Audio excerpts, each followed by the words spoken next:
बहुत है ना। अकेला टोक्यो इतना बड़ा है कि 88 देश ऐसे हैं जिनकी कुल जनसंख्या अभी टोक्यो मेट्रो क्षेत्र से कम होगी। समय के साथ शहर विकसित हुआ, फैल गया और आसपास के छोटे शहरों में विलय हो गया, जिसके परिणाम स्वरूप एक विशाल शहरी क्षेत्र बन गया जिसे स्मूह कहा जाता है। जबकि टोक्यो इतने अद्भुत आकार में बढ़ गया है, शहर में ईसाई विश्वासियों की संख्या कम रह गई। जापान में केवल 1% लोग ईसाई हैं, जबकि टोक्यो दुनिया का सबसे बड़ा शहर है। ये अभी भी कई बहुत बड़े शहरों में से एक है। दुनिया भर में सैकड़ों समूहों में से 37 में 10 मिलियन से अधिक निवासी हैं। 100 साल पहले Ellen G White Seven Day Adventist Church से दुनिया के बड़े शहरों तक पहुंचने का आग्रह कर रही थी। हम इन शहरों की जरूरतों को देखें जैसे परमेश्वर उन्हें देखता है। उन्होंने आगे लिखा, शहरों में काम इस समय सबसे महत्वपूर्ण काम है। उन्होंने शहरों में बिना देर किए काम करने के लिए प्रेरित किया क्योंकि समय कम है। लेकिन 1900 के आसपास पृथ्वी पर केवल 15 शहर ऐसे थे जिनमें 10 लाख से अधिक निवासी थे। आज वह संख्या बढ़कर लगभग 600 हो गई है। इनमें से कई शहरों में केवल 1 या 2 एडवेंटिस्ट चर्च हैं और कुछ में अभी भी कोई एडवेंटिस्ट उपस्थित नहीं है। हम कैसे अंतर ला सकते हैं? मिशन की पेशकशों के माध्यम से दुनिया भर में एडवेंटिस्ट शहरों में महत्वपूर्ण पहुंच में योगदान करते हैं। हो सकता है कि आपने अपने जीवन में किसी मोड़ पर मिशनरी बनने का सपना देखा हो, लेकिन किसी तरह वह पूरा नहीं हुआ। यदि वह आप हैं या यदि आपके पास उन लोगों के लिए हृदय है जो यीशु को नहीं जानते, विचार करें कि कितनी वफादारी अगले शहरों के लिए दैनिक प्रार्थना एक बहुत ही वास्तविक मिशन हो सकता है जो आधी दुनिया से भी दूर दरवाजा और दिल खोल सकता है।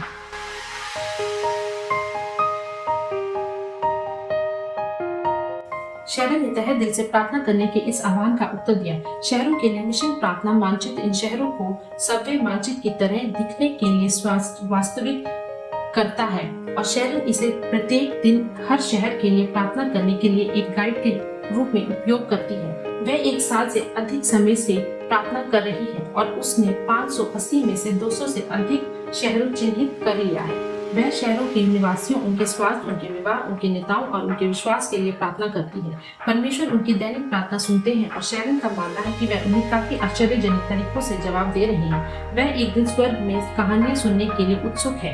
एडवेंटिस्ट स्कूल भी शहरों के लिए प्रार्थना कर रही है। हिलसाइड क्रिश्चियन स्कूल, जो एक कमरे का स्कूल है, वहाँ छात्र उत्तर अमेरिका के बड़े शहरों के लिए प्रार्थना कर रहे हैं। हर एक दिन वह अलग शहर के लिए प्रार्थना करते हैं। एक छात्र शहर बेघरों के लिए प्रार्थना करता है और दूसरा परिवारों के लिए प्रार्थना करता है। थीम के रूप में जो प्रार्थना में शहरों की जरूरतों को परमेश्वर के पास लाते हैं, वे फिर मानचित्र पर प्रत्येक शहर को चिन्हित करते हैं। चर्च, स्कूल, बड़े बच्चे, अकादमी के छात्र सभी शहरों के लिए प्रार्थना कर रहे हैं। हम ये विश्वास करते हैं कि जब हम आत्मा में इकट्ठा होकर शहरों के लिए प्रार्थना करते हैं तो परमेश्वर हमारे साथ रहेगा और हमारी प्रार्थना सुनेगा। जैसे आप प्रत्येक शहर के लिए प्रार्थना करते हैं, कृपया परमेश्वर से मिशनरियों और वैश्विक मिशन अग्रदूतों के काम को आशीषित करने के लिए प्रार्थना करें। प्रार्थना मानचित्र शहरों के लिए मिशन वेबसाइट पर डाउनलोड के लिए उपलब्ध है। आप उन्हें अपने स्कूल, अपने प्रार्थना समूह और अपने चर्च के लिए प्रिंट कर सकते हैं। विनती है कि आप अन्य प्रार्थना मिशनरियों में शामिल हों और दुनिया भर में अपने तरीके से प्रार्थना करें।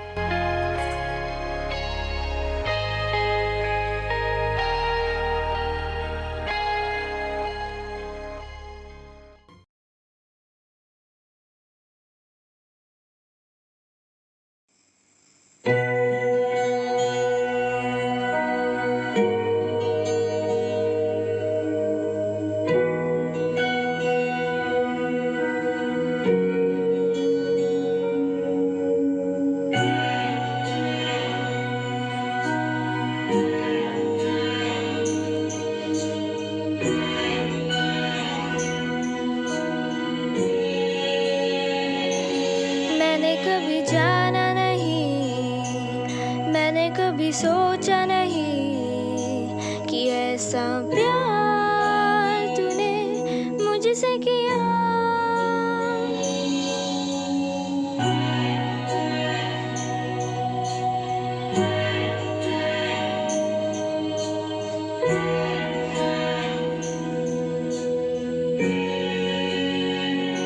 ज़माना रुक जा,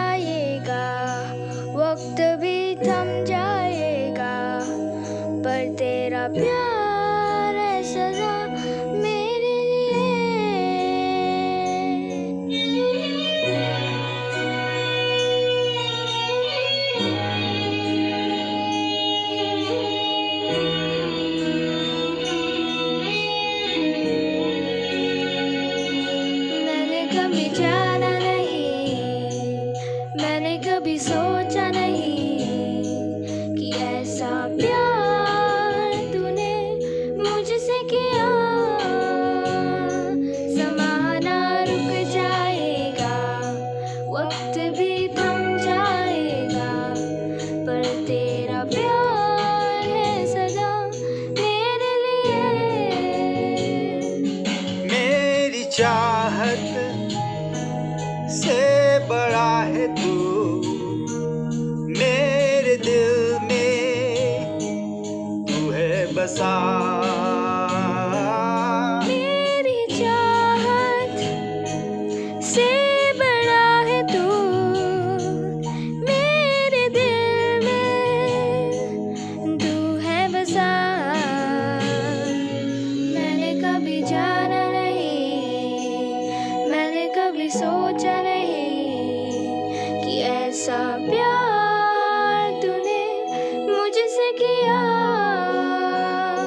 ज़माना रुक जाएगा, वक्त भी थम जाएगा, पर तेरा प्यार है सदा मेरे लिए।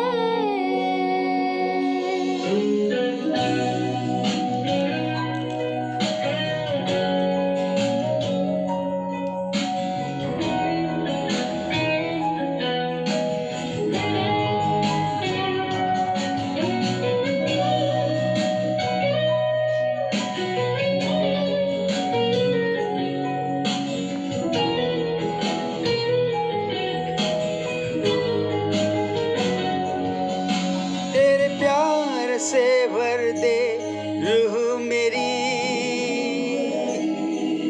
तेरे आने से मिला सुकून नया।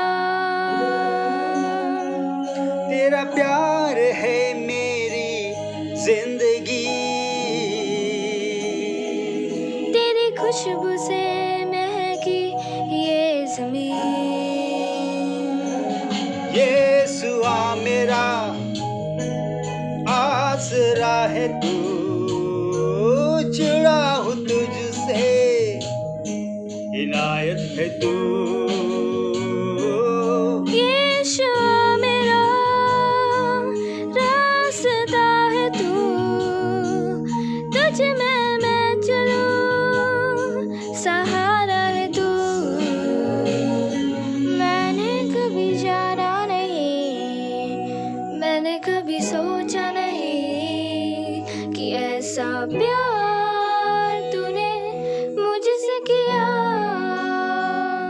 ज़माना रुक जाएगा, वक्त भी थम जाएगा, पर तेरा प्यार है सदा मेरे लिए। मैंने कभी जाना नहीं।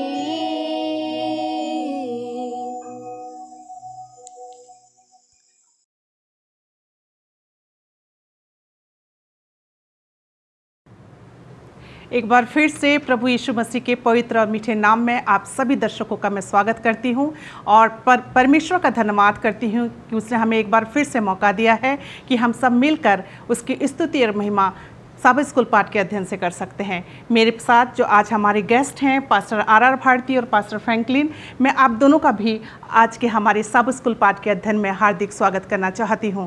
आइए, इससे पहले कि हम सबा स्कूल पाठ के अध्ययन में आगे बढ़ें, हम अपनी आंखों को बंद करेंगे और पास्टर आर भारती के साथ दुआ करेंगे। आइए प्रार्थना करें। ज़मीन और आसमान के बनाने वाले परमपिता परमेश्वर, हमारे मालिक, हमारे सृष्टिकर्ता, हम तेरे पास आते हैं, अपने आप को तेरे हाथों में समर्पित करते हैं कि खुदावंद तू हमें अपनी महिमा के लिए इस्तेमाल कर, हमारे तमाम दर्शकों के साथ हो और उनको आशीष दे।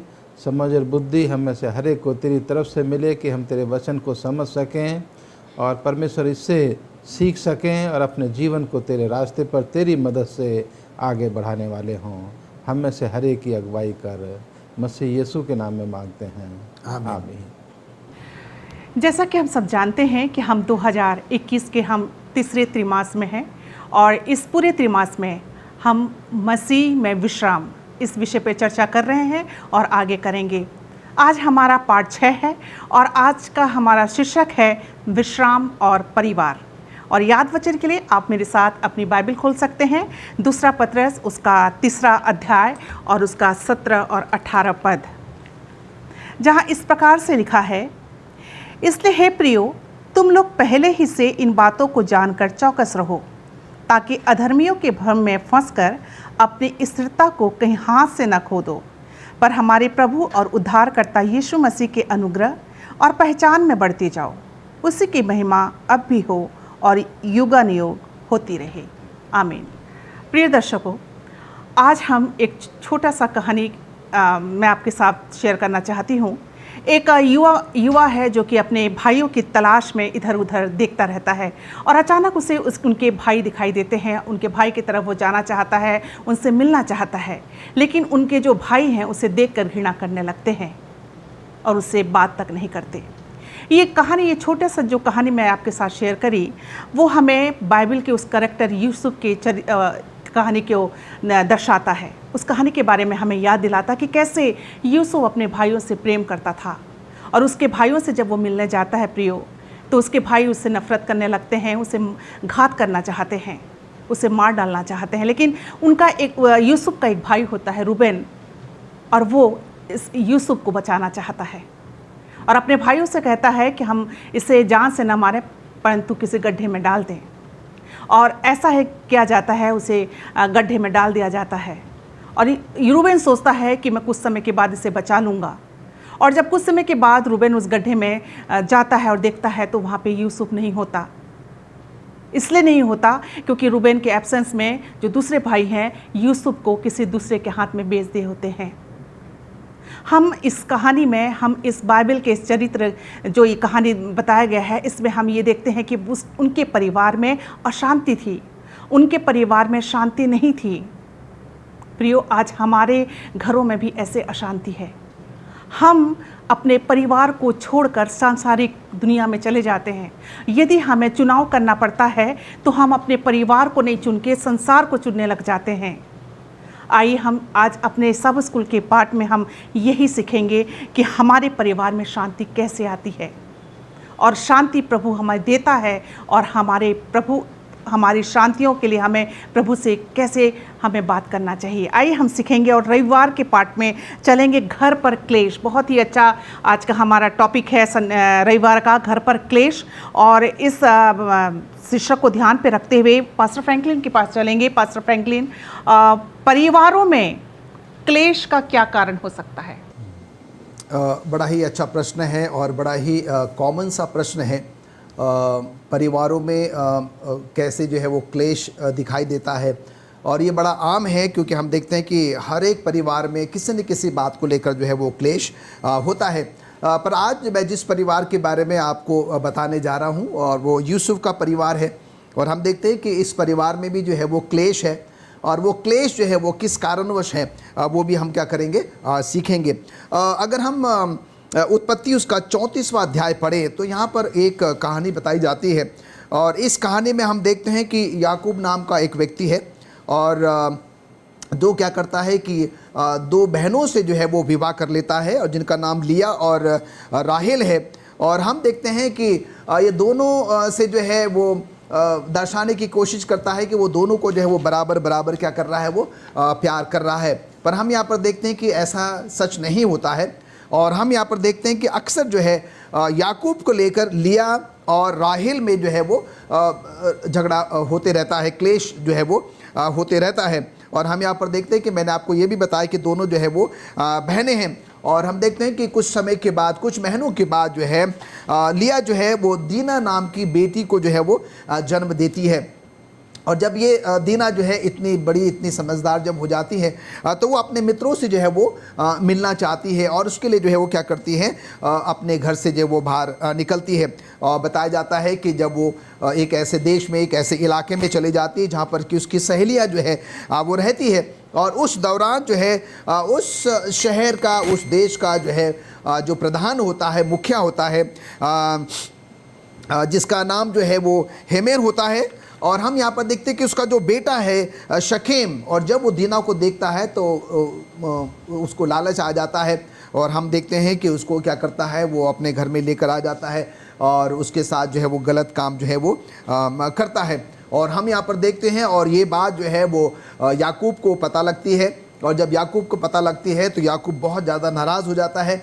और हम यहाँ पर देखते हैं कि शकेम जो है जो कि हमोर का बेटा है, वो अपने पापा से कहता है कि मैं जो है दीना से किसी भी हालत में, किसी भी परिस्थिति में जो है वो विवाह करना चाहता हूँ। और हम यहाँ पर देखते हैं कि शकेम का जो पापा है हमोर, पिता जो हमोर है, वो क्या करता है, याकूब के पास जो है वो जाता है और याकूब से ये बात बताता है कि मेरा बेटा जो है आपकी बेटी से क्या करना मांगता है, वो शादी करना चाहता है, विवाह करना चाहता है। और हम यहाँ पर देखते हैं कि उस समय याकूब जो है बहुत ज़्यादा क्रोधित हो जाता है, पर वो कुछ नहीं कहता क्योंकि उसके जो 10 बेटे हैं वो खेत में जो है वो काम करने के लिए गए हैं। और हम देखते हैं कि कहानी जो है वो आगे बढ़ती है, और हमोर जो है अपने बेटे शकेम के लिए जो है दीना को हासिल करने के लिए वो कुछ भी करने को जो है वो तैयार है। और हम देखते हैं कि बातचीत का दौर चलता है, और उस बातचीत के दौरान जो है हमोर उनसे कहता है कि जो कुछ भी आप कहोगे वो हम सब कुछ करने को तैयार हैं।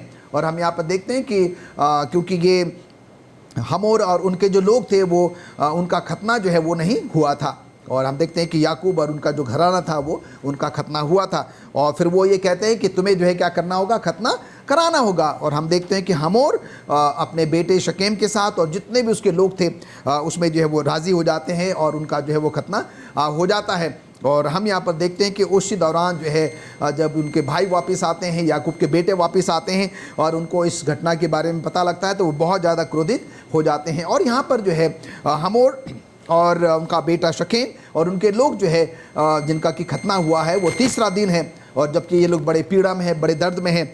और हम यहाँ पर देखते हैं कि ये लोग अपने अपने जगहों पर हैं, इलाके में हैं, और ऐसे समय में जो है याकूब के जो है 2 बेटे क्या करते हैं, वहाँ पर चले जाते हैं। और फिर वहाँ पर जो है वो हमोर को, उसके बेटों को और उनके तमाम जो लोग थे सबको क्या कर देते हैं, वो मार देते हैं। और हम देखते हैं कि दीना को वो क्या करते हैं, वापस अपने साथ लेकर आ जाते हैं। एक तो ये कारण था, हम देखते हैं कि इनके घर में क्लेश। और दूसरा जो सबसे बड़ा कारण है इस याकूब के घराने में क्लेश का जो है वो ये है कि उन 10 बेटों में याकूब जो है, जो सबसे छोटा बेटा यूसुफ है, उसको बहुत ज़्यादा वो पसंद करता था। और हम देखते हैं कि उसके लिए उसने एक रंग बिरंगा, एक अंगरखा जो है, एक ऐसा वस्त्र जो है वो बनाया था, और जिसको लेकर जो है बाकी जो भाई लोग हैं उससे वो चिढ़ते थे, नाराज़ रहते थे, दुखी रहते थे। और वो कहते थे कि भाई हमारा पिता जो है वो क्या करता है, हमसे उतना प्रेम नहीं करता, पर वो क्या करता है, यूसुफ से ही जो है वो प्रेम करता है। तो हम यहाँ पर देखते हैं कि ये 2 ऐसे कारण हैं यूसुफ के घर परिवार में जो है क्लेश आने के। अब हम अपने परिवारों में देखते हैं ऐसे बहुत सारे कारण जो है हमारे घरों में क्लेश आने के हो सकते हैं, जिसको कि हम जानते हैं वो कारण जो है अलग अलग जो है वो हो सकते हैं। पर हम यहाँ पर देखते हैं इन सब कारणों का जो है वो निराकरण जो है वो निकाला जा सकता है। इन क्लेशों को, लड़ाई झगड़ों को जो हमारे घर में अक्सर होते हैं, उसका निराकरण जो है वो किया जा सकता है। और वो निराकरण जो है, जो सलूशन है, वो सिर्फ़ और सिर्फ प्रभु परमेश्वर के पास जाकर उससे प्रार्थना करके, अपने आप को छोटा करके, नम्र करके, अपने स्वार्थ को जो है वो बिल्कुल भी अलग रखकर जो है पूरी तरीके से एक दूसरे का ख्याल रखते हुए, पूरी तरीके से प्रभु परमेश्वर पर आश्रित होते हुए जब हम करेंगे, तो हम यहाँ पर देखते हैं कि हमारे घरों में भी जो है जो छोटी छोटी बातों को लेकर क्लेश होते हैं, लड़ाई झगड़े होते हैं, वो क्या हो जाएंगे, वो बंद हो जाएंगे। और इसलिए हम यहाँ से एक बहुत ही अच्छा सबक जो है वो सीखते हैं कि पूरी तरीके से हम क्या करें, प्रभु परमेश्वर पर जो है वो आश्रित रहें। धन्यवाद देना चाहती हूँ पास्टर फ्रैंकलिन आपके अच्छे विचारों के लिए।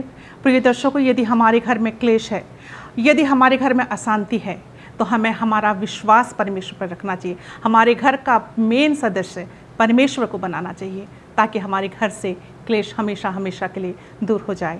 आइए हम सोमवार के पाठ पे चलेंगे जिसका शीर्षक है नई दिशा का चयन। और इस शीर्षक को ध्यान पे रखते हुए पास्टर भारती, आप हमें बताइए कि यूसुफ ने कौन सी नई दिशा को चुना? ये हम तमाम के लिए बहुत अच्छा सवाल है सीखने के लिए कि जो दिशा यूसुफ ने चुनी, उसी दिशा को हम लोग भी चुने। और इसको सीखने से पहले, इसका जवाब देने से पहले, मैं परमेश्वर के वचन की किताब, व्यवस्था विवरण की किताब उसका 4था अध्याय और उसकी 29 आयत में यहाँ इसी तरह से लिखा है, परंतु वहाँ भी यदि तुम अपने परमेश्वर यहोवा को ढूंढोगे तो वह तुमको मिल जाएगा। शर्त यह है कि तुम अपने पूरे मन से और अपने सारे प्राण से उसे ढूंढो। ये जो है हमें यहाँ परमेश्वर के वचन में बताया गया है कि हम चाहे कैसी भी परिस्थिति में क्यों ना हों, चाहे हम किसी भी स्थिति का सामना क्यों ना कर रहे हों, जैसे कि हम आज यूसुफ के बारे में सीख रहे हैं, यूसुफ के जीवन के बारे में सीख रहे हैं, और ये वचन यूसुफ के लिए बहुत कीमती वचन जो है यहाँ पर हैं। और हम देखते हैं यूसुफ के जीवन के बारे में कि यूसुफ को उसके भाइयों ने, जो इस्माइली लोग थे जो ऊँटों का सफ़र करके ऊँटों पर माल लाद करके गिलाद से और मिस्र को जा रहे थे, वो जब वहाँ से निकलते हैं तो यूसुफ के भाई उनको कहते हैं, और ख़ास करके यहूदा उनको कहता है कि आओ हम यूसुफ को बेच करके कुछ मोल जो है हम उसका ले लें। और ये बात उनको पसंद आती है कि हम जो है क्यों अपने हाथ जो है उसकी हत्या में अपने हाथों को जो है खून से रंगें, और वो उसको गड्ढे में से निकाल करके उन इस्माइलियों के हाथ, जो इस्माइली लोग थे जो मिस्र को जा रहे थे, उनके हाथ जो है उनको 20 तोले में जो है 20 सके में जो है उनको उसको बेच दिया जाता है। और यहाँ मैं आप अपने दर्शकों को बताना चाहूँगा कि जब मैं और आप इस यूसुफ की कहानी को पढ़ते हैं तो ये कहानी बहुत मार्मिक और बहुत ही भावनात्मक कहानी है।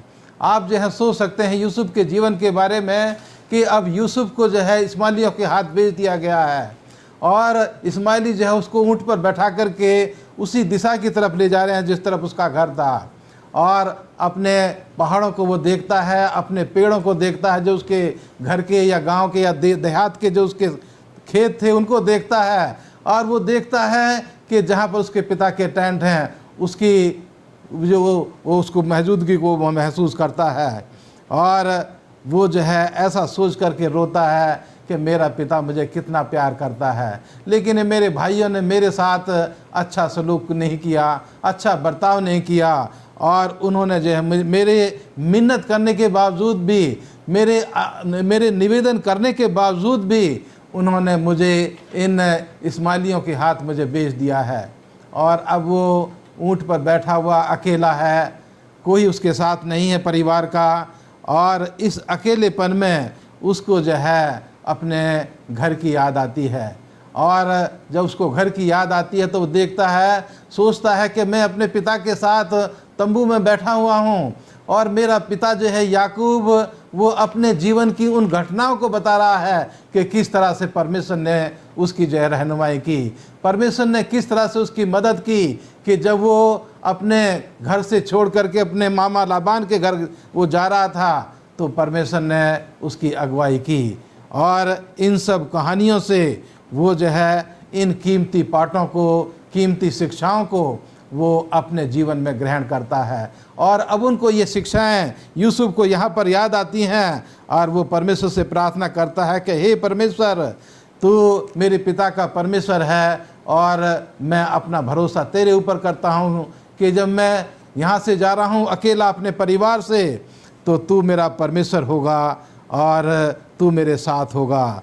और यहाँ जो है हम देखते हैं कि इस प्रार्थना करने के बाद उसको अपना अतीत जो उसको पीछे छोड़ करके जा रहा है, उस अतीत को जो बहुत ख़राब अतीत है, उस अतीत को आस्ते आस्ते वो भूलने में उसको जो है वो मदद मिलती है, और उसका दिल जो है वो शांति से, तसल्ली से जो है वो भरने लगता है, और वो जो है इस नई दिशा का चयन करता है। एक नौजवान लड़का जिसकी उम्र 17 साल है, वो उसको अपने घर से जो है उसको बेच दिया गया उसके भाइयों ने, और अब वो नौजवान लड़का परमेश्वर के ऊपर निर्भर होकर के एक नई दिशा की तरफ जा रहा है। लेकिन उस नई दिशा में उसने अपना जीवन पूरी तरह से परमेश्वर के हाथों में समर्पित कर दिया है कि परमेश्वर तू मेरा परमेश्वर होगा, तू मेरा सहायक होगा, मैं अपने जीवन को पूरी तरह से तेरे हाथों में समर्पित करता हूँ। और इस नई दिशा की तरफ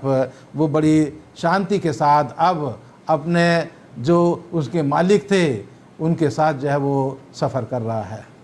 धन्यवाद देना चाहती हूँ पास्टर भारती आपके अच्छे विचारों के लिए। आइए हम मंगलवार के पाठ पे चलेंगे जिसका शीर्षक है वास्तविक स्व के बद को पाना।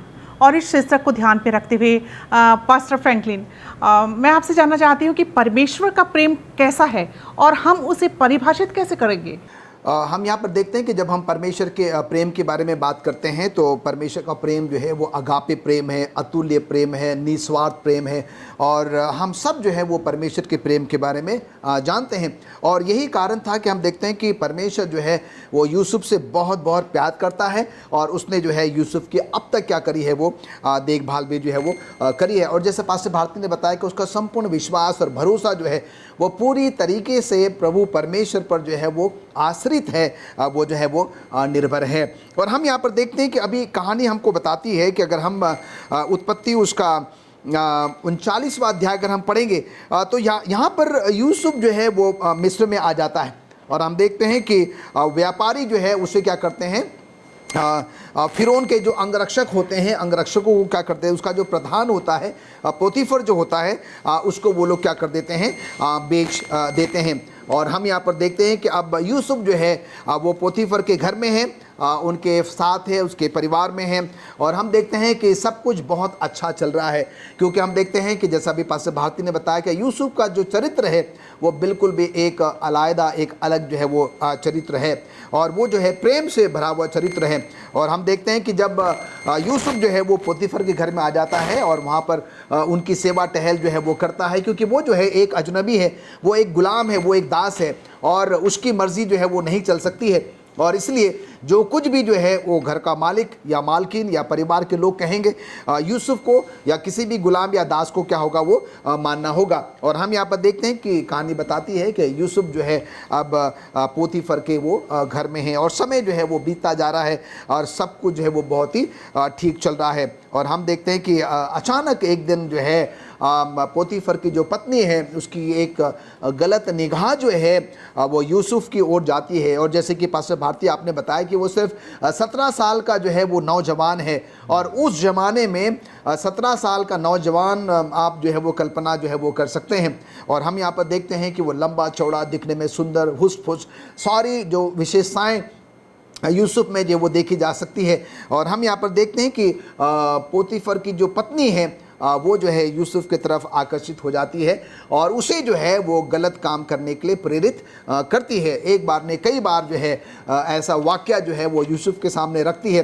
पर हम देखते हैं कि जैसे पास्टर भारती ने बताया कि उसका संपूर्ण विश्वास और भरोसा जो है सिर्फ और सिर्फ प्रभु परमेश्वर पर था और वो जो है ऐसा करने से क्या कर देता है, वो मना कर देता है। और हम यहाँ पर देखते हैं कि इसकी शिकायत जो है पोतीफर की पत्नी जो है अपने पति पोतीफर को जो है वो बता देती है।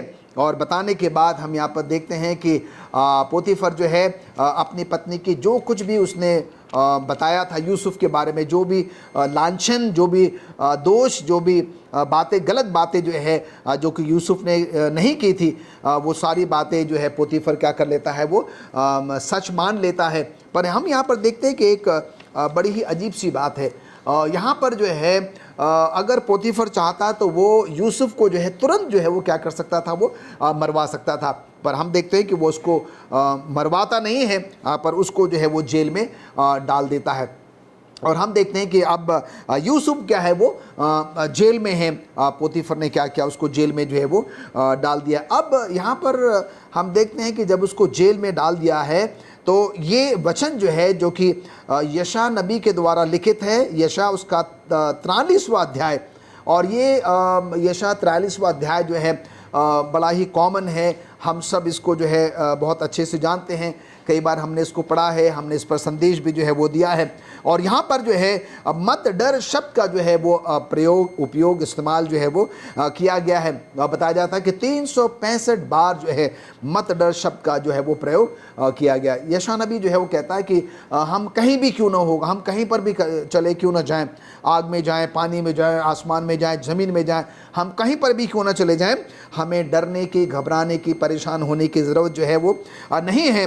और वहाँ लिखता है कि मत डर क्योंकि मैं तेरे साथ हूँ, इधर उधर मत ताक क्योंकि मैं तेरा परमेश्वर हूँ। और हम देखते हैं कि इसी विश्वास और आशा के साथ यूसुफ जो है अभी जो है वो जेल में है, और हम यहाँ पर देखते हैं कि उसको संपूर्ण विश्वास और भरोसा जो है सिर्फ और सिर्फ प्रभु परमेश्वर पर है, और इसलिए जो है वो डर नहीं रहा, घबरा नहीं रहा, परेशान नहीं हो रहा है, क्योंकि उसको ये पता है एलिस मैम कि वो जो अगापे प्रेम है जो प्रभु परमेश्वर का है, जो निस्वार्थ प्रेम है, वो प्रेम जो है यूसुफ के साथ है, और परमेश्वर जो है यूसुफ को जो है वो नहीं छोड़ेगा। पर हमारे जीवन में कई बार जो हमारा प्रेम होता है वो स्वार्थ से भरा होता है, मैंपन से भरा होता है, और हमें जो है इस मंगलवार के पाठ से ये सबक मिलता है कि हम और आप भी क्या करें, परमेश्वर के समान जो प्रेम है, निस्वार्थ प्रेम है, वो हम एक दूसरे के साथ करें, तो परमेश्वर क्या होगा, बहुत खुश होगा और परमेश्वर में आशीष भी देगा।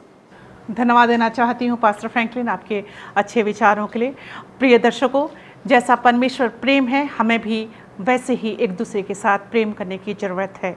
आइए हम बुधवार के पाठ पे चलेंगे, जिसका शीर्षक है हर हालत में परमेश्वर को सम्मान देना। और इस शीर्षक को ध्यान पे रखते हुए पास्टर भारती, मैं आपसे जानना चाहती हूँ कि यूसुफ अपनी बुरी परिस्थितियों का उसने कैसे सामना किया। हम आज जैसे कि सीख रहे हैं यूसुफ के जीवन के बारे में, और हम देख रहे हैं कि जब यूसुफ अपने परिवार में था, अपने पिता के साथ था, तो एक अच्छा जीवन गुजार रहा था, खुशी का जीवन गुजार रहा था।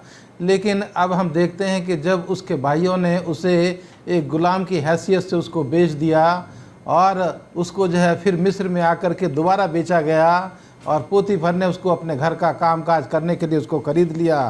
तो अब हम यहाँ पर देखते हैं कि एक नौजवान लड़का जो अपने पिता का प्यारा बेटा था, जो अपने पिता को भी बहुत प्यार करता था, पिता भी उसको बहुत प्यार करता था, अच्छे कपड़े उसको पहनने के लिए मिलते थे, लेकिन अब वो एक दास की हैसियत से अपना जीवन पोतीफर के घर में गुजार रहा है।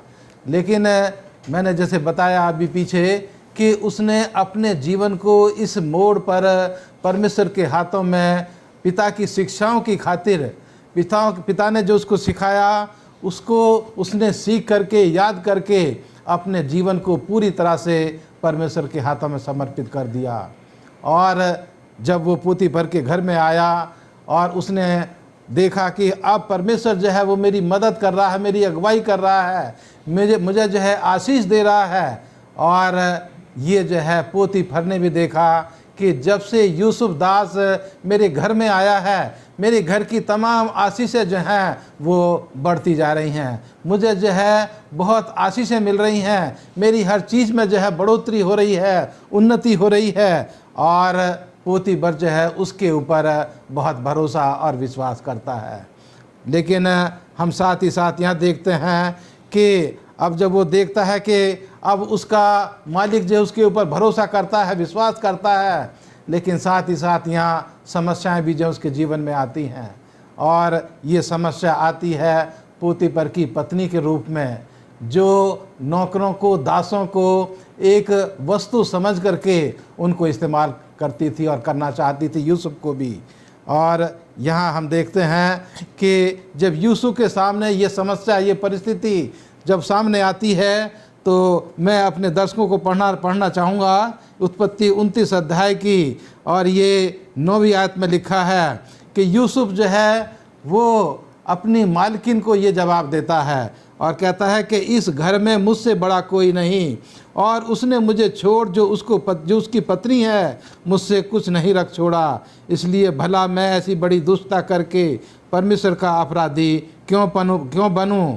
और ऐसा हुआ कि वह प्रतिदिन यूसुफ से बातें करती रही, पर उसने उसकी एक न मानी कि उसके पास लेटे या उसके संग रहे।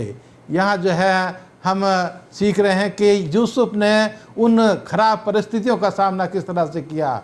उसने उस स्त्री को जो है समझाने की कोशिश की कि मेरे मालिक ने सब कुछ मेरे हाथ कर दिया है, मेरे ऊपर बहुत भरोसा करता है, लेकिन मैं अपने मालिक के प्रति जो है ये नाइंसाफ़ी करके या ये पाप करके मैं अपने मालिक का गुनहगार क्यों बनूं, और साथ ही साथ मैं परमेश्वर का अपराधी भी क्यों बनूं।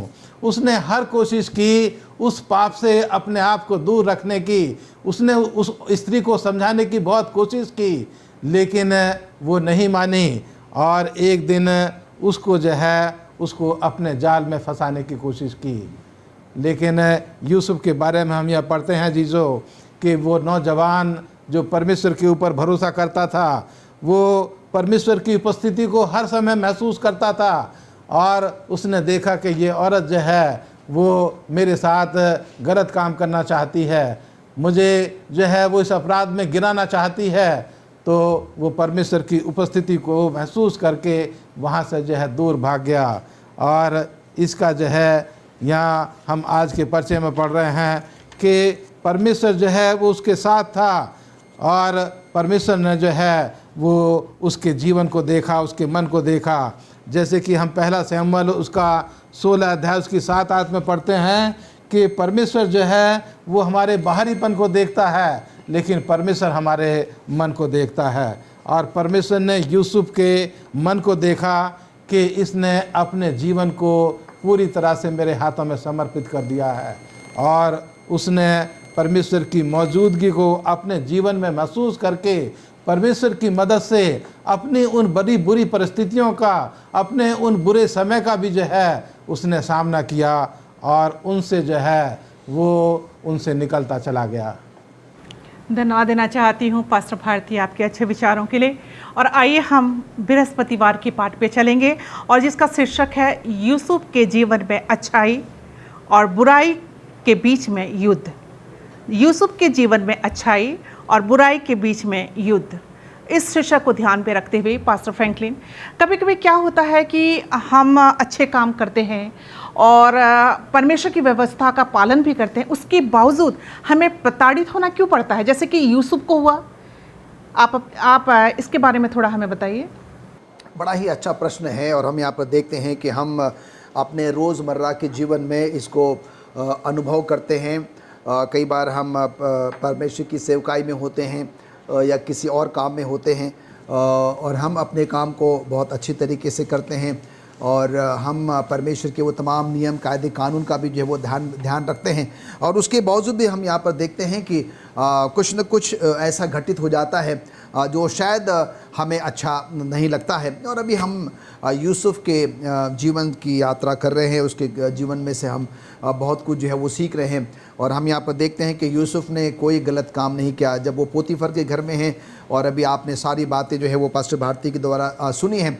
उसने उसे जो है वो गलत काम करने के लिए उकसाया, पर उसने जो है वो गलत काम नहीं किया। अगर चाहता तो जो है वो उस गलत काम को जो है वो सरंजाम दे सकता था। और हम यहाँ पर देखते हैं कि अब उसके जीवन में जो है वो अच्छाई भी है और बुराई भी है। और हम यहाँ पर देखते हैं कि पर उसने जो है परमेश्वर की आवाज़ को सुना, और उसने क्या किया, उसी के अनुसार जो है वो निर्णय लिया। अगर आप उत्पत्ति उसका 39वां अध्याय अगर आप पढ़ेंगे 21 से लेकर 40 पे आयत तक, तो यहाँ पर हम देखते हैं कि यूसुफ जो है वो एक मिक्स जो है वो फीलिंग्स में है। वो बड़ा उदास है, बड़ा क्लेशित है, बड़ा पीड़ा में है, क्योंकि हम जानते हैं कि उसको जो है अब जेल में जो है वो डाल दिया गया है। और मैंने आपको ये भी बताया था कि पोतीफर जो है वो चाहता तो जो है उसको मार सकता था, और पर हम देखते हैं कि पोतीफर ने जो उसको जो है वो नहीं मारा, और उसको जो है वो जेल खाने में क्या कर दिया, डाल दिया। और जब उसको जेल खाने में डाल दिया गया तो बताया जाता है कि यूसुफ जो है वो जेल में है, बाकी कैदियों के साथ है, और वो क्या करता है कि बाकी कैदियों की जो है वो मदद भी जो है वो करता है। और जब उसको मदद की ज़रूरत होती है तो वो क्या करता है, मदद भी जो है वो उनसे लेता है। और यहाँ पर एक ऐसा वाक़या है, और उसी जेल में हम यहाँ पर देखते हैं कि जो मिस्र का जो राजा है उसका जो पिलाने हारा है, जो उसको राजा के कुछ भी सेवन करने से पहले जो कुछ भी राजा को पीने के लिए दिया जाता था, तो पहले उसका जो है वो पिलाने हारा जो है, जो उसके मंत्रीगण हुआ करते थे, वो जो भी भोजन राजा को दिया जाता था उसके पहले जो है वो उसको चखते थे, उसको टेस्ट करते थे, और उसके बाद ही जो है राजा को दिया जाता था। और हम यहाँ पर देखते हैं कि मिस्र के राजा के जो पिलाने वाले हैं और उसको जो भोजन कराने वाले हैं, उन्होंने कुछ ऐसा किया और जिससे कि राजा क्रोधित हो गया, और राजा ने क्या कर दिया, इनको भी जो है वो जेल खाने में डाल दिया। और यहाँ पर हम देखते हैं कि इनकी मुलाकात जो है वो यूसुफ से जो है वो हो जाती है, और हम देखते हैं कि इस समय उनका बहुत अच्छा व्यतीत होता है, एक दूसरे के बारे में बातचीत करते हैं। और हम यहाँ पर देखते हैं कि यहाँ पर एक और घटना घटती है, और यहाँ पर जो है जो पिलाने हारा है वो क्या करता है, एक स्वप्न देखता है, और हम यहाँ पर देखते हैं कि वो स्वप्न का अर्थ जो है वो नहीं जानता। तो एक दिन का वाक़या है, जबकि ये पिलाने हारा उसका मित्र जो है उदास बैठे हुए हैं। यूसुफ उनके पास पहुंचता है कि भाई क्या हो गया। वो बताते हैं कि ऐसे ऐसे बात हो गई है, हमने एक स्वप्न देखा है और उसका अर्थ हमें जो है वो पता नहीं है। और हम यहाँ पर देखते हैं कि तुरंत यूसुफ कहता है कि मैं जो है परमेश्वर के अनुग्रह में होकर जो है, जो मुझे ज्ञान बुद्धि और समझ देता है, उसके अनुग्रह में होकर क्या करूँगा, मैं तुम्हारे उस स्वप्न का जो है अर्थ है वो बताऊँगा। पर मैं तुमसे विनती करता हूँ, निवेदन करता हूँ कि जैसे जो है जब तुम यहाँ से बाहर निकल जाओगे तो तुम क्या करना, मुझे जो है वो याद करना है। और हम यहाँ पर देखते हैं कि ये लोग जो है कुछ समय के बाद जब ये स्वप्न का अर्थ पता लग जाता है, ये बात राजा तक पहुंचती है। राजा बहुत खुश हो जाता है और अपने पिलाने हारे को और जो उसका खिलाने वाला था उसको जो है वो जेल खाने से क्या कर देता है, वो निकाल देता है। और हम देखते हैं कि ये दोनों जो है यूसुफ को क्या कर देते हैं, वो भूल जाते हैं। यूसुफ के साथ जो प्रतिज्ञा इन्होंने करी थी उसको क्या कर देते हैं, वो भूल जाते हैं। और यहाँ पर यूसुफ जो है वो क्या है, जेल में ही है, बड़ा दुखी है, बड़ा परेशान है। पर उन सब के बावजूद भी जो है हमने यहाँ पर देखा है, जो बृहस्पतिवार का जो पाठ है, यूसुफ के जीवन में अच्छाई भी है और बुराई भी है। अब देखिए कि परमेश्वर जो है इन घटनाओं के द्वारा जो है यूसुफ के जीवन में बहुत एक बड़ा कार्य करने जा रहा है। अगर हम रोमियो 8 को पढ़ेंगे तो वहाँ पर हम देखते हैं कि कहता है कि जो कुछ भी मैडम हमारे जीवन में घटता है, कई बार अच्छा भी घटता है, बुरा भी घटता है, तो हमें और आपको परमेश्वर का वचन संत पौलुस के माध्यम से बताता है कि हमें ये समझने की ज़रूरत है कि उसमें कोई न कोई क्या होगी, भलाई ही उत्पन्न होगी, कोई न कोई भलाई ही जो सामने नज़र आएगी। वर्तमान में शायद हमें लग सकता है कि नहीं, मेरे साथ अन्याय हो रहा है, मैंने तो दिन और रात मेहनत करी है, काम किया है, ये किया है, वो किया है,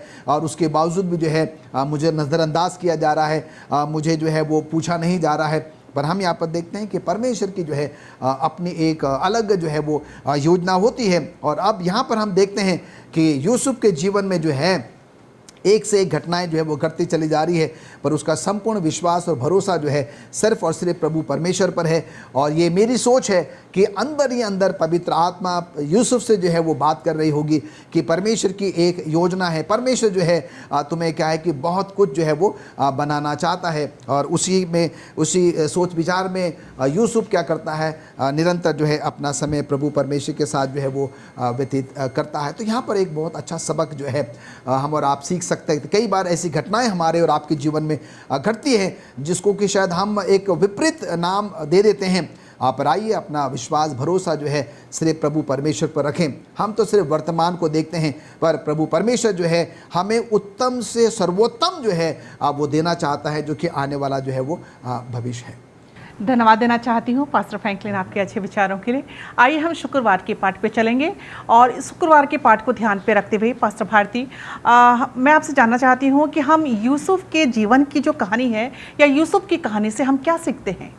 हमारे दर्शकों, आज हम जो यूसुफ के जीवन के बारे में सीख रहे हैं, तो आखिर में यही हम सबके लिए एक महत्वपूर्ण सवाल है कि मैं और आप यूसुफ के जीवन से क्या सीख सकते हैं।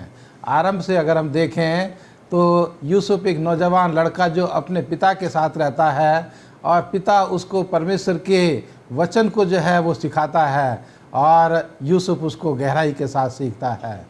और उसके बाद यूसुफ से हम देखते हैं कि यूसुफ जो है सोचता है कि मैं निर्दोष हूँ, मैंने क्या गुनाह किया है, मैंने क्या गलत काम किया है जो मेरे भाइयों ने मुझे एक दास की हैसियत से मुझे बेच दिया है। और उसके बाद वो पोतीफर के घर में आकर के काम करता बड़ी मेहनत और निष्ठा के साथ, और उसके बाद भी उसको जो है जेल में जाना पड़ता है। फिर वो सोचता है कि मैंने ऐसा क्या काम किया है जो मुझे जो है जेल की हवा खानी पड़ी। लेकिन अजीज़ों, मेरे प्यारे दर्शकों, मैं आपको बताना चाहता हूँ कि ये तमाम घटनाएं यूसुफ को एक बड़े काम के लिए तैयार कर रही थीं। एक बड़ी जिम्मेदारी के लिए यूसुफ को परमेश्वर जो है वो तैयार कर रहा था कि इन छोटी छोटी घटनाओं से, इन छोटी छोटी परिस्थितियों का सामना करते हुए यूसुफ जो है एक बड़े काम के लिए उसका जीवन जो है वो तैयार कर रहा था परमेश्वर। और अजीजों, हम ये कभी ना सोचें कि ये मुसीबत जो है वो मेरे जीवन के ऊपर क्यों आई है। ये जो कुछ भी हमारे जीवन में जो है वो होता है वो हमारी अच्छाई के लिए, हमें मजबूत करने के लिए, एक मसीह जीवन को जो है एक दृढ़ करने के लिए परमेश्वर जो है हमारे जीवन में परेशानियों को, परिस्थितियों को वो जो है आने देता है और उससे हमारा मसीह जीवन मजबूत होता जाता है। हम अपने विश्वास में जो है वो मजबूत होते जाते हैं और एक बड़ी परिस्थिति का सामना करने के लिए हमारा मसीह जीवन जो है वो मजबूत होता जाता है। धन्यवाद देना चाहती हूँ पास्टर भारती आपके अच्छे विचारों के लिए। प्रिय दर्शकों, हम में से हर एक के घर में, हम में से हर एक परिवार में समस्याएं हैं, चाहे वो समस्याएं छोटी हो या बड़ी हो, समस्याएं तो है ही। लेकिन जब हमारे घर में समस्याएं होती हैं या हैं तो हमें अपने सर को नीचे झुका लेना चाहिए। समस्याएं हमारे सर के ऊपर से चली जाएंगी। मेरा कहने का मतलब ये है कि जब हमारे घर में समस्याएं होती हैं या हमारे घर में समस्याएं आती हैं तो हमें अपने सरों को अपने खुदावन बाप के सामने झुका लेना चाहिए। हमारी समस्याएं हमारे सरों के ऊपर से चली जाएंगी। और यदि हम आराम और शांति चाहते हैं तो अपने आप को यूसुफ की तरह परमेश्वर का अनुसरण करने के लिए एक व्यक्तिगत निर्णय लेना पड़ेगा।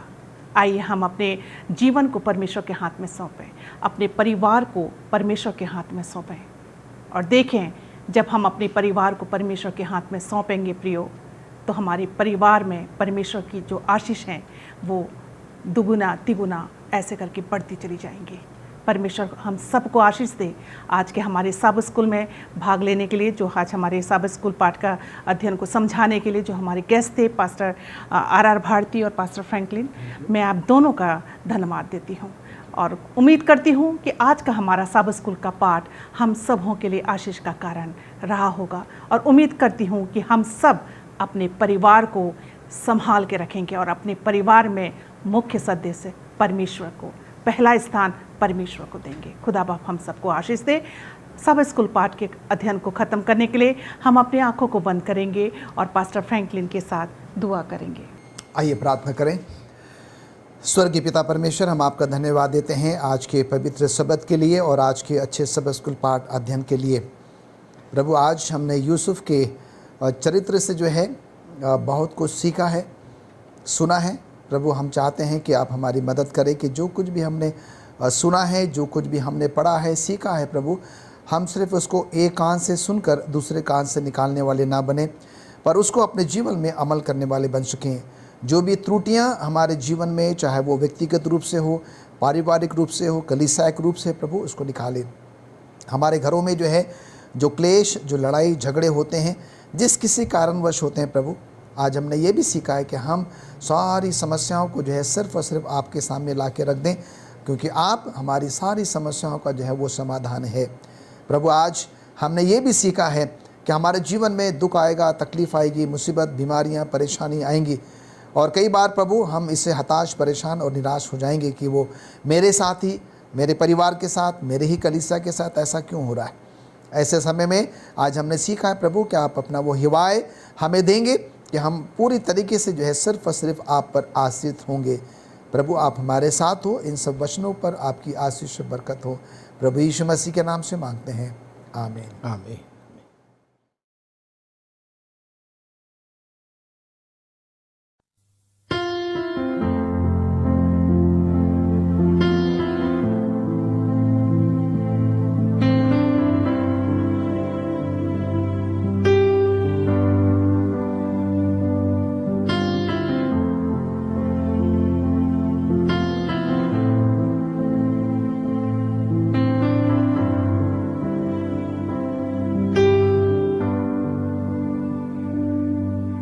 छुपा दो मुझे अपने पंखों तले, छुपा दो मुझे अपने सामर्थी हाथों में। आंधी तूफान मेरी जिंदगी में आए, तू मेरे साथ है,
पहले रखना मुश्किल हो सकता है। इस वीडियो में हम देखेंगे कि हम यीशु से क्या सीख सकते हैं, जो आज हमारे जीवन में परमेश्वर को प्रथम स्थान देने में हमारी मदद करेगा। आप जानते हैं कि हर नए साल की शुरुआत में हम हमेशा उम्मीद करते हैं कि हमारे आने वाले दिन पिछले दिनों से बेहतर होंगे। जैसे हम एक नए साल शुरू कर रहे हैं, यीशु भी अपनी सेवकाई में एक नया चरण की शुरुआत कर रहे थे। जब वो 30 वर्ष के थे तो आगे जो हुआ वो अजीब था, और जब हम इस नए साल की शुरुआत करेंगे तो यह हमारी मदद करेगा। यरदन नदी में बपतिस्मा लेने के बाद यीशु को आत्मा के द्वारा शैतान की परीक्षा में ले जाया गया। शैतान इस फल का इंतजार कर रहा था। वह यीशु को धोखा देने की कोशिश करेगा, जैसे उसने आदम और हवा के साथ किया था। यदि शैतान स्वयं को पहले स्थान पर रखने के लिए यीशु को नेतृत्व कर सकता था तो सारा युद्ध हार गया होता। तो शैतान ने भोजन के साथ शुरुआत की। हाँ, भोजन। 40 दिन और 40 रातों के उपवास के बाद यीशु को बहुत भूख लगी थी। अगर खुद खाना गलत नहीं तो क्यों ना खाएं। शैतान यीशु को उसकी शारीरिक जरूरतों के लिए काम करने के लिए प्रलोभित कर रहा था। पहले यह संदेह कर रहा था कि पिता उसके लिए प्रदान करेगा। यीशु जानता था कि सच्ची बुद्धि का संबंध न केवल अच्छे और बुरे के बीच चयन करने से है, बल्कि यह भी चुनना है कि दो अच्छी चीज़ों में से सबसे अच्छा क्या है। तो यीशु ने परमेश्वर को पहले रखा। फिर शैतान उसे मंदिर में ले गया। उस समय यीशु ने पहले अपनी इंद्रियों को रखने की परीक्षा ली। क्या वह पूरी तरह से परमेश्वर के वादों और सुरक्षा के बारे में उसके वचन पर भरोसा करेगा, या वह लगातार प्रत्यक्ष प्रमाणों की उपेक्षा करेगा। लेकिन यीशु ने फिर पूरी तरह से अपने वचन पर भरोसा करने और परमेश्वर को पहले रखने का फैसला किया। अंत में शैतान ने वही मिशन प्रस्तुत किया जो यीशु ने पूरा करने के लिए आया, और कांटों के ताज से बचने के लिए एक आसान मार्ग की पेशकश की। महिमा के मुकुट की तलाश करते हुए या तीसरी प्रलोभन ईश्वर को पहले रखने के बजाय शॉर्टकट लेना है। इस पूरे साल खुद को नकारें। आप न केवल अपनी शारीरिक ज़रूरतों और इंद्रियों को पहले रखने के लिए बल्कि शॉर्टकट लेने के लिए भी ललचाए जाएंगे। लेकिन हम यीशु से सीख सकते हैं कि बलिदान हमेशा पहला होता है, आनंद और उसकी ओर ले जाता है, यदि हम उस पर भरोसा करते हैं और परमेश्वर को पहले रखते हैं। वह वादा करता है कि वह मसीह यीशु में हमारी सभी ज़रूरतों को पूरा करेगा। ईश्वर को प्रथम स्थान देने का यह इस वर्ष आपका पहला अवसर है अपने दशमांश और वादों के साथ। यीशु ने परमेश्वर को पहले रखा। उसका उदाहरण हमें भी ऐसे करने के लिए विवश करता है। जब हम दशमांश और वादों को लौटाते हैं तो हमें परमेश्वर को पहले रखने की चुनौती दी जाती है।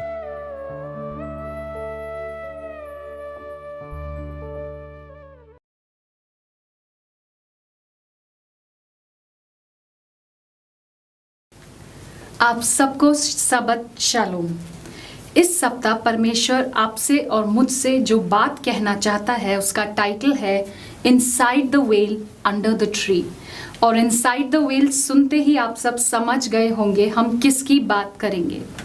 योना नबी की कहानी एक बहुत popular bed time children story है, लेकिन बड़े होते होते भी इस कहानी का मतलब ख़त्म नहीं होता या कम नहीं होता, बल्कि और बढ़ जाता है, क्योंकि हम समझने लगते हैं योना's life also symbolises death, burial and resurrection of Jesus. और इसी भविष्यवक्ता की कहानी से आज हम कुछ सीखेंगे। योना की पूरी कहानी में सबसे हाईलाइटेड या फोकस्ड पॉइंट क्या आता है? जब वो मछली के पेट में पहुंच जाता है। और हम वहीं से आज अपने लिए और मेरे लिए कुछ ऐसे लाइफ लेसन सीखेंगे जो शायद कई बार हम आज भाग दौड़ की जिंदगी में इग्नोर कर देते हैं या नहीं सोच पाते। Jonah's story is the story of every man and woman. योना नबी की कहानी आपकी और मेरी कहानी है, क्योंकि हम हर लेवल पे योना से रिलेट कर सकते हैं। वो हमारी तरह ही था और हमसे बिल्कुल अलग नहीं था।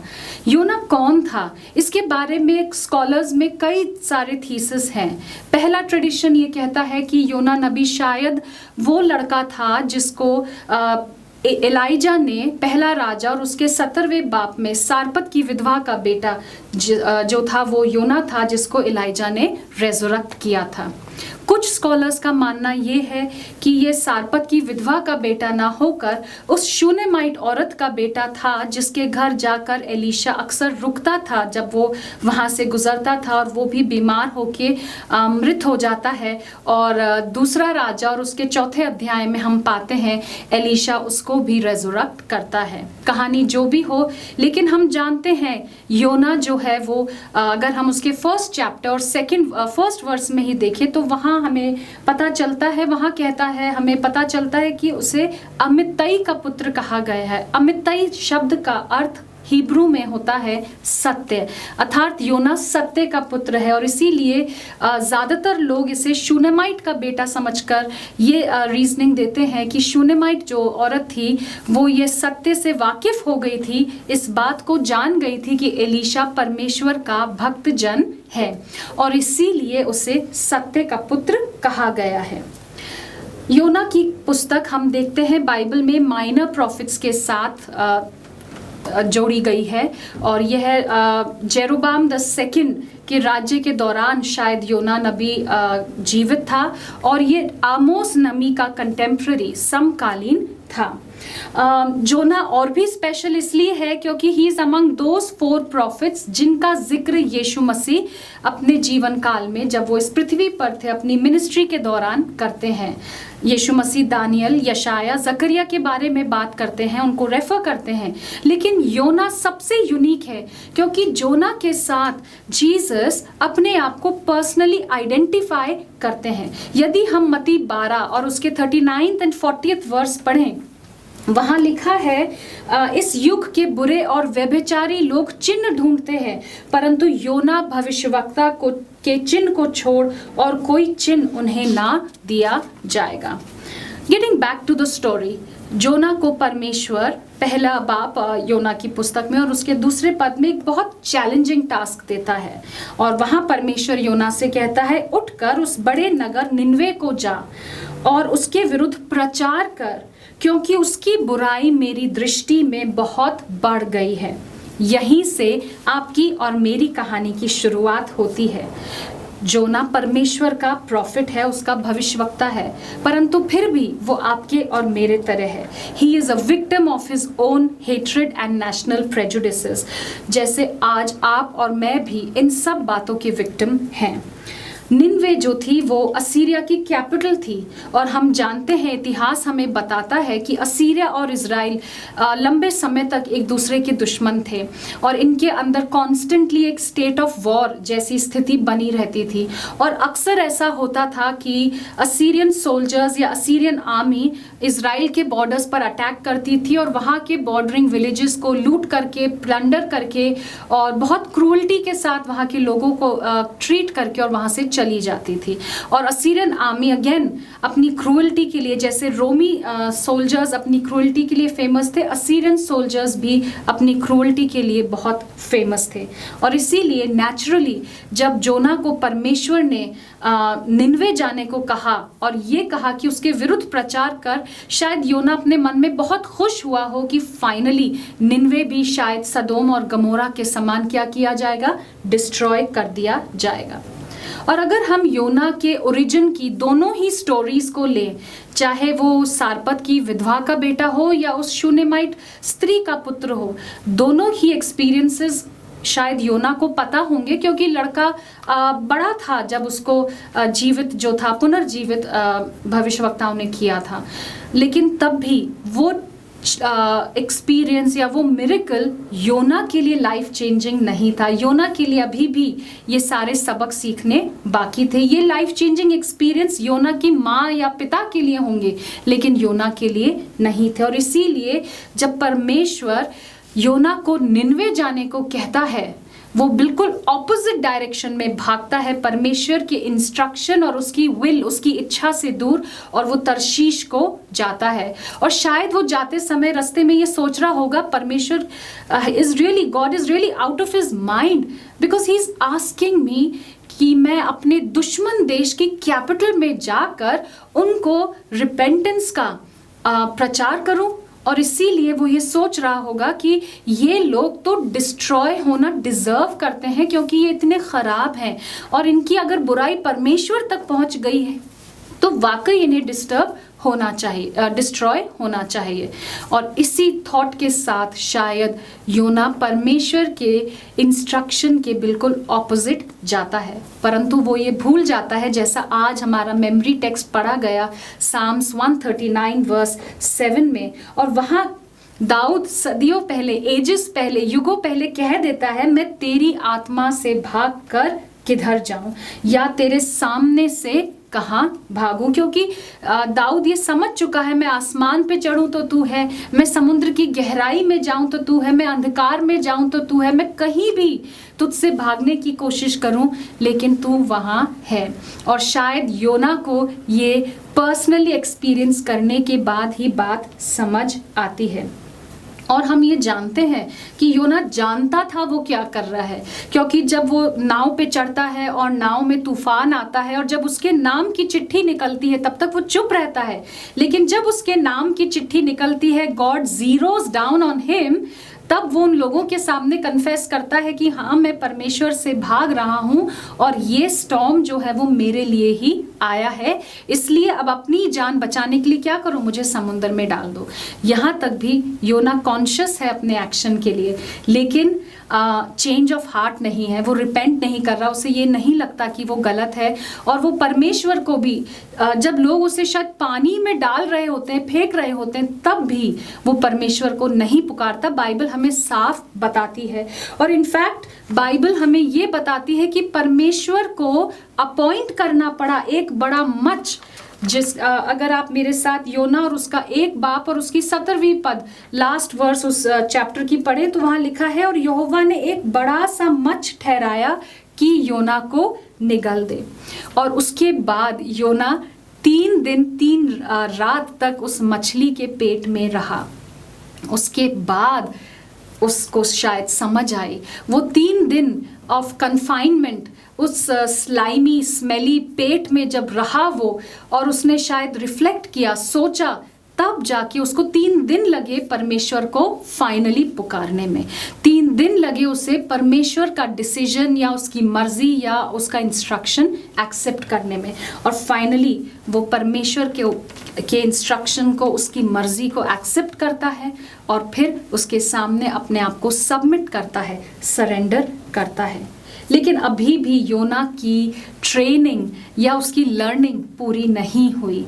इस बार योना परमेश्वर की आज्ञा मानकर निनवे जाता तो है, पर उसका मैसेज देखिए। योना 3 चैप्टर और उसके 4th वर्स में अगर आप देखें, व्हाट डज ही से? ही सेज, अब से 40 दिन के बीतने पर निनवे उलट दिया जाएगा। It is a message of destruction, not of repentance and salvation. उसका जो प्रचार करने का तरीका था वो शायद आने वाले ज़माने के फ़कीह फरीसियों के समान था। यीशु मसीह के पैटर्न पे उसने प्रचार नहीं किया। यीशु मसीह ने जब पहला अपना सरमन दिया, that was full of blessings, जिसे हम सरमन ऑन द माउंट कहते हैं। यीशु मसीह ने हमेशा रिपेंटेंस और मन फिराने का प्रचार किया, और उन जितने भविष्यवक्ता उनके लिए रास्ता तैयार करने आए, सब भविष्यवक्ताओं ने हमेशा, चाहे हम यर्मिया को ले या यूहन्ना बपतिस्मा देने वाले को, सब ने मन फिराव का प्रचार किया। लेकिन योना डिस्ट्रक्शन का प्रचार करता है और वो साफ डिक्लेयर करता है, आज से 40 दिन गिन लो और उसके बाद निनवे का अंत होगा, क्योंकि वो यही शायद अपने मन से चाहता था। वो इन लोगों से इतनी नफरत करता था कि वो तहे दिल से यही चाहता था कि ये लोग ऐसे के ऐसे ही रहें और 40 दिन बाद इनका नाश हो जाए। परंतु उसकी एक्सपेक्टेशंस के ऑपोजिट निनवे के लोग रिपेंट करते हैं, टाट ओढ़कर बैठते हैं और परमेश्वर के सामने राजा से लेकर रंग तक, यहाँ तक कि वहाँ के जानवर भी परमेश्वर के सामने अपने आप को हलीम करते हैं। और जैसा शायद योना जानता था, योना परमेश्वर का जन था, इसीलिए परमेश्वर के कैरेक्टर को, उसके चरित्र को भी जानता था, लेकिन शायद वो उस परमेश्वर को अपने तक ही सीमित करके रखना चाहता था। He didn't want to share his God with others. कई बार आप और मैं यही मिस्टेक करते हैं। हम एक्सपेक्ट करते हैं कि परमेश्वर हमें सारी आशीष दे, हमें सारी ब्लेसिंग्स दे, हमें अपना अनुग्रह प्रोटेक्शन भी दे, लेकिन जिन लोगों से हम नफरत करते हैं या जिन्हें हम नहीं पसंद करते, उन्हें परमेश्वर इस तरह बिल्कुल ट्रीट ना करे। और इसीलिए हम देखते हैं जब निनवे के लोग रिपेंट करते हैं तो योना बहुत नाराज हो जाता है और वो परमेश्वर से क्वारल करता है, झगड़ा करता है और उससे कहता है, मेरे साथ पढ़ लीजिए योना नबी की पुस्तक, उसका 4 अध्याय और पहली 2 वर्सेस। वहां कहता है, यह बात योना को बहुत बुरी लगी। क्या बात योना को बुरी लगी? अगर आप 3rd चैप्टर के लास्ट वर्स को पढ़े, वहां परमेश्वर क्या कहता है? परमेश्वर अपना मन जो है वो बदल देता है और निनवे के लोगों की रिपेंटेंस को देखकर उसका मन पिघल जाता है, and he changes his minds and decides कि वो उन्हें नाश नहीं करेगा। और यही बात योना को बहुत बुरी लगती है। और योना परमेश्वर से देखिए क्या कहता है, और उसका क्रोध भड़का और उसने यहोवा से यह कहकर प्रार्थना की, हे यहोवा, जब मैं अपने देश में था तब क्या मैं यह बात न जानता था या न कहता था? इसी कारण ही से, इसी कारण मैं पहली बार तर्शीश गया, निनवे नहीं गया। यहाँ लिखा है, इसी कारण मैंने तेरी आज्ञा सुनते ही तर्शीश को भाग जाने के लिए फुर्ती की, क्योंकि मैं जानता था कि तू अनुग्रहकारी और दयालु परमेश्वर है। जोना जानता था कि परमेश्वर अनुग्रहकारी और दयालु है, और अगर कोई पापी चाहे वो कितना भी बुरा क्यों ना हो, याद करें उस डाकू को, लाइफ के लास्ट ब्रेथ पे वो रिपेंट करता है और परमेश्वर उसे माफ करता है। और विलंब से कोप करने वाला, तू धीमा है नाराज होने में, एंग्री होने में धीमा है, और कैसा है? करुणा निधान है।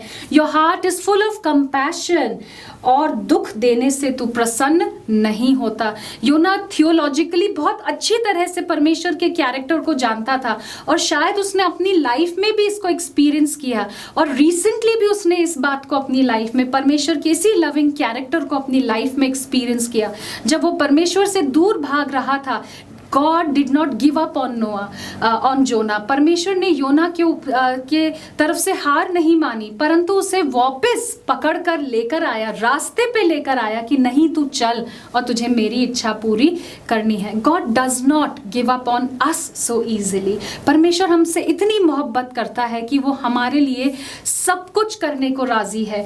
कई बार वो हमारे जीवन में एक बड़े मच को भी तैयार करता है ताकि हम क्या करें, उसकी अपने एक्शंस के बारे में रिफ्लेक्ट करें और उसकी मर्जी के सामने अपने आप को सरेंडर करें। और उसके बाद फिर भी हम देखते हैं अभी भी कुछ लेसन्स हैं जो योना के लिए सीखने बाकी हैं, और हम देखते हैं कि योना परमेश्वर का जन होते हुए भी यही गलती कर बैठता है जो आप और मैं भी आज कई बार कर बैठते हैं। We want God to be loving, forgiving, merciful, kind and compassionate for ourselves, लेकिन हम नहीं चाहते यही सारी ब्लेसिंग्स उन लोगों को मिले जिन्हें शायद हम बुरा समझते हैं या जिन्हें हम पसंद नहीं करते या जो हमारी नज़रों में बहुत बुरे या पापी या दुष्ट लोग हैं। हम नहीं चाहते कि परमेश्वर उन्हें माफ करे। इसीलिए योना को परमेश्वर एक और लेसन सिखाता है। और अगर हम 4 बाब के 6 पद में पढ़ें, वहाँ लिखा है, तब यहोवा परमेश्वर ने एक रेड़ का पेड़ उगाकर उसे ऐसा बढ़ाया कि योना के सिर पर छाया हो। और इंग्लिश में again the word appointed is used, कि परमेश्वर ने एक ट्री को अपॉइंट किया कि वो वहाँ पर उगे और वो उसके सामने हम इमेजिन कर सकते हैं वो सिचुएशन। योना बिल्कुल बच्चे की तरह नाराज़ होकर और बहुत गुस्से में वहाँ से निनवे से स्टॉम्प आउट करके और नाराज़ होकर शायद एक जगह जाके बैठ जाता है, जैसे हम भी कई बार अपने घर में नाराज़ होकर बैठ जाते हैं। और परमेश्वर तब लविंगली एक पेड़ को तैयार करता है जो उसके सर पर छाया करे।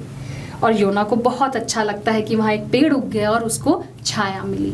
लेकिन फिर परमेश्वर एक कीड़े को भेजता है जो उसकी जड़ को खा जाता है और वो पेड़ फिर सूख जाता है। और तब हम देखते हैं योना फिर नाराज होता है और बहुत बुरा भला कहता है उस पेड़ को और उस कीड़े को। और तब परमेश्वर उससे एक प्रश्न करता है जो हम देखते हैं again which this is where the whole story of Jonah ends in the Bible. योना की पुस्तक उसका 4 अध्याय और मैं आपके सामने पढ़ रही हूँ 10 और 11वां पद। तब यहोवा ने कहा, जिस रेड़ के पेड़ के लिए तूने कुछ परिश्रम नहीं किया, ना उसको बढ़ाया, जो एक ही रात में हुआ और एक ही रात में नष्ट भी हो गया, उस पर तूने तरस खाई है। फिर यह बड़ा नगर निनवे, जिसमें 1,20,000 से अधिक मनुष्य हैं, जो अपने दाहिने बाएं हाथों का भेद नहीं पहचानते, और बहुत से घरेलू पशु भी उसमें रहते हैं, तो क्या मैं उन पर तरस ना खाऊं? And this is where the story of Jonah ends. हमें नहीं पता उसके बाद कहानी में आगे क्या होता है, और शायद यही पर्पस है परमेश्वर का कि हम इस क्वेश्चन का आंसर अपने जीवन में इंडिविजुअल लेवल पर दें।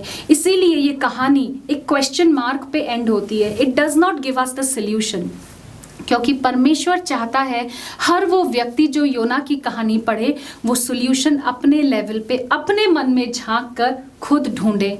कई बार जिन चीज़ों के लिए हमें इतना दुख होता है उनके लिए हमने परिश्रम भी नहीं किया होता, but we want God to punish those things or those circumstances or those people। और वो लोग, परमेश्वर कहता है कि यहाँ कितने लोग, 1,20,000 लोग रहते हैं जिनको मेरे बारे में नहीं पता, जो अपने दाएं और दाहिने और बाएं हाथ का फर्क नहीं जानते, अर्थात सही गलत का डिसर्नमेंट नहीं है। और कितने पशु हैं जो वहाँ रहते हैं, जिन्हें इन लोगों को मैंने अपनी सूरत में बनाया, अपने हाथों से बनाया। तू इस पेड़ के लिए, जिसके लिए ना तो तूने मेहनत की, ना तूने उसे लगाया, ना रोपा, जो सिर्फ एक दिन में बढ़कर और एक दिन में सूख गया, इतना दुख आ रहा है तुझे, लेकिन तुझे ये नहीं लगता कि मुझे इन लोगों के लिए, एक एक आत्मा जो यहाँ वास करती है उसके लिए कितना दुख होगा अगर वो नाश होते हैं। और वहीं परमेश्वर जो है कहानी का एंड जो है वो कर देता है। आगे की कहानी हमारे लिए बाइबल में रिकॉर्डेड नहीं है, क्योंकि सवालों के जवाब आपको और मुझे ढूंढने हैं आपके और मेरे जीवन से। क्या हम भी कई बार योना की तरह परमेश्वर से दूर भागते हैं? कई बार हमारी लाइफ्स में ऐसे सर्कमस्टांसेस, ऐसी परिस्थितियां आती हैं कि हमें क्लियरली पता होता है कि परमेश्वर हमसे क्या चाहता है, हमें क्लियरली पता होता है परमेश्वर की क्या मर्जी है, हमें क्लियरली ये भी पता होता है कि परमेश्वर के वचन में या परमेश्वर की आज्ञा हमसे क्या एक्सपेक्ट करती है, और फिर भी अपनी लालसाओं में, अपनी विशेस एंड डिज़ायर्स या अपनी और भी दुनियावी जाल में फंसकर हम एग्जैक्टली तरशीश को भागने लगते हैं। परमेश्वर की मर्जी हमें कहती है कि हमें निनवे जाना चाहिए, पर हम परमेश्वर से बलवा कर तरशीश को ऑपोजिट डायरेक्शन में भागने लगते हैं। लेकिन परमेश्वर का प्रेम देखिए, यदि वो परमेश्वर बदला लेने वाला और बहुत क्रूर होता, जैसे कि कई और देवता इस दुनिया के हैं जिनके बारे में लोग सोचते हैं कि अगर हमने ये नहीं किया तो हमारे साथ ये हो जाएगा। हमारा परमेश्वर सच्चा और जिंदा परमेश्वर है, वो ऐसा नहीं है, वो प्रेम का परमेश्वर है। और इसीलिए जब हम तरशीश को भागते हैं तब भी वो हमसे हार नहीं मानता। He doesn't give up on us and he follows us, और वो हमें ट्रेस करता है और हमारा पीछा करके जब तक हमें वापस ट्रैप नहीं कर लेता, पकड़ नहीं लेता, चाहे उसके लिए उसे एक मछली ही क्यों ना भेजनी पड़े, वो हमारे पीछे रहता है। और तब तक हमारे पीछे रहता है जब तक हम स्टबर्नली और बहुत डिटरमाइंड होकर उसके वचन को और पवित्र आत्मा की अगुवाई को कंप्लीटली नकार नहीं देते या रिजेक्ट नहीं कर देते। तब तक परमेश्वर हमारे पीछे लगा रहता है, उसकी आंखें अपने लोगों पर लगी रहती हैं। और वो कई बार इसीलिए to teach us a lesson वो हमारे जीवन में स्टॉर्म्स भेजता है, तूफान भेजता है और एक मंच तैयार करता है, ताकि हम अपनी इस दौड़ भरी जिंदगी में, जैसे योना माइंडलेसली परमेश्वर से दूर दौड़ रहा था, हम ठहर सकें। और उस मछली के पेट में, ऐसी सिचुएशन में हमें परमेश्वर एक ऐसी स्थिति में लाके छोड़ देता है फॉर सम टाइम कि हम रिफ्लेक्ट कर सकें, हम इंट्रोस्पेक्ट कर सकें, हम सोच सकें और समझ सकें कि हमारे एक्शंस का कॉन्सिक्वेंस क्या होगा। हम जान पाएं कि हम जो कर रहे हैं उसका अंत जो है वो बहुत भयानक है। और फिर यदि तब हम परमेश्वर को पुकारते हैं, परमेश्वर इमीडिएटली हमारी सुनता है और हमें उस सिचुएशन से, उस परिस्थिति से निकाल देता है। भाइयों बहनों, यदि हम तब भी अपने जीवन में नहीं सीखते या परमेश्वर के चरित्र को अपने जीवन में उतारना नहीं चाहते, तब कई बार फिर परमेश्वर हमारे जीवन में से जो उसके प्रोटेक्शन की छाया है कुछ समय के लिए उसे हटा देता है, ताकि हम जान पाएं कि परमेश्वर की संगति और परमेश्वर के अपने जीवन में परमेश्वर को पूरी तरह से उतार लेने में हमें कितना आनंद है, कितनी आशीष है, और हम वो कॉस्ट काउंट कर पाएं कि अपनी फ्लैशली डिजायर्स के पीछे भागने पर हम कहाँ पहुँच जाते हैं। हम मछली के पेट में पहुँच जाते हैं, लेकिन जब हम वहाँ से परमेश्वर को पुकारते हैं, परमेश्वर हमें फिर वहाँ से निकालता है और हमें निन्वे लेकर आता है, जहाँ वो हमें सेकंड चांस देता है कि हम उसकी मर्जी अपने जीवन में पूरी करने का मौका उसे दें। और इसीलिए गीतकार बहुत खूबसूरती से कहता है, trust and obey, for there is no other way to be happy in Jesus but to trust and obey. ये पूरी दुनिया सिर्फ एक चीज़ की तलाश में है, and what is that? To be happy, to be peaceful, to be content. हम सब खुश रहना चाहते हैं, हम सब शांति पाना चाहते हैं, हम सब संतुष्ट रहना चाहते हैं, और ये सारी चीज़ें हमें परमेश्वर में मिलती हैं। ये सारी चीज़ें हमें यीशु मसीह में ही मिल सकती हैं।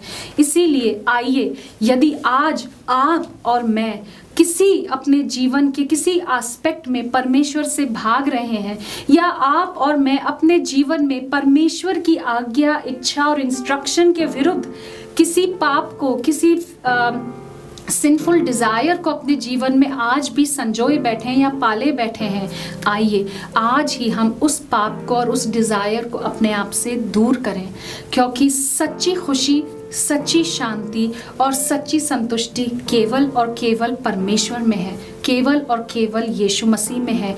जब तक हम उसे एक्सेप्ट नहीं करते, हम अपने आप को सबमिट नहीं करते और परमेश्वर पर विश्वास करके, भरोसा करके कंप्लीट सरेंडर नहीं करते और 100% ओबीडिएंट नहीं होते अपनी लाइफ में, तब तक हमारे लिए ये तीन चीज़ें, हैप्पीनेस, पीस एंड कंटेंटमेंट, एक मिथ ही रहेंगी। So let us come back to Jesus. Let us come back to the foot of the cross. अगर आप और मैं परमेश्वर से भाग रहे हैं, आइए हम वापस क्रूस के पास चलें, जहां हम अपने पापों को उस लहू से धोकर फिर से शुद्ध कर सकते हैं और फिर एक सेकंड चांस अपने जीवन में ले सकते हैं। Thank you. परमेश्वर आप सबको आशीष दे। आइए हम प्रार्थना करें। ज़मीन आसमान को बनाने वाले खालिक और मालिक हमारे जिंदावंद खुदा बाप, धन्यवाद करते हैं आज आपके इस वचन के लिए जो आपने हमें याद दिलाया योना की कहानी के द्वारा। प्रभु जी, हमें तौफीक दे कि हम आपकी इच्छा को अपने जीवन में पहला स्थान दे सकें।